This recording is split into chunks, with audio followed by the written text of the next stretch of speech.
9,000 હતા તે સોપડી જોવાની આલી ભર્યા હતા ફરી 9,000 મયુર ત્રીજા મહિનામાં ભર્યા ને એ હોય તો આજ મોડત નાખે બા તમારા 9 મેં જમે જ નહીં કર્યા એમ કે મોડત નાખે ચોપડી કઈ છે તમારી? ચોપડી અહીં નહીં હાલતો ચોપડી હતી, ચોપડી આલી નહીં, પૈસા નહીં આલ્યા, ચોપડી નહીં આલી. આજે નહીં કાલ પતો બધો છૂટો પડે. ગયા વખત દર વખત અમે કેટલું કલાક બેસી જઈએ રોજે. આજે શું કર્યું તમે? આજે કયું ચોપડી લાવો તો કે આપું છું કઈ આપે છે. કેટલા સમયથી તમારા પૈસા બાકી હતા? 3 મહિનાના પૈસા અને બાકી. શાના પૈસા તમારા આવે? શું નામ તમારું? પૈસા મારા તરફથી પૈસા નહીં મળ્યા મારા લેવાય તો પૈસા આજ નહીં કાલે દિવસ પછી આવજો એવું કરે મને ભાઈ. અને આવું તમે અહીં આગળ હોય જ ના ફોન કરો તો પણ ભૂગોમાં છું ગોધરા છું અને પરણું છે એવું કર્યા કરે ભાઈ.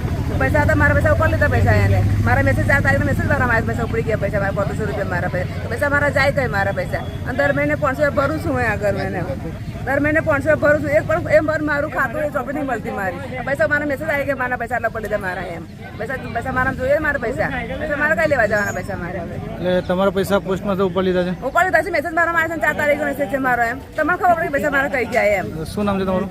મારું નામ કલ્પનાબેન ગુસાઈ ભાટિયા. ફરોડ ગ્રામ પંચાયત સરપંચ.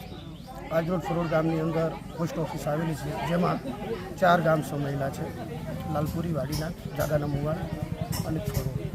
જેઓ બહેનોના વિધવાના પૈસા આવે છે સરકારશ્રી તરફથી એ પૈસાનું ઘણા સમયથી એટલે કે 1 મહિનાથી પોસ્ટ માસ્ટરની ગેરરીતિ જણાય છે.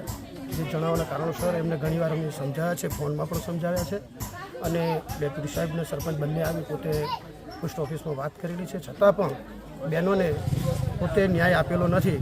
એટલે આજ રોજ ગ્રામજનોએ પોતે ભેગા થયા છે અને આ ભાઈએ ઘણા સમયથી ભ્રષ્ટાચાર કરેલું છે જેનું સરકારશ્રી પગલાં લે અને બહેનોને ન્યાય મળે એવી આશા રાખું છું. કેટલા લાભાર્થી ને કેટલાનું કૌભાંડ છે? મેક્સિમમ 250 વિધવા બહેનો છે. એની સિવાય અન્ય ઘણા બધા ખાતે એટલે 500-550ની સમથિંગ ખાતાઓ છે. કેટલાનું કૌભાંડ છે?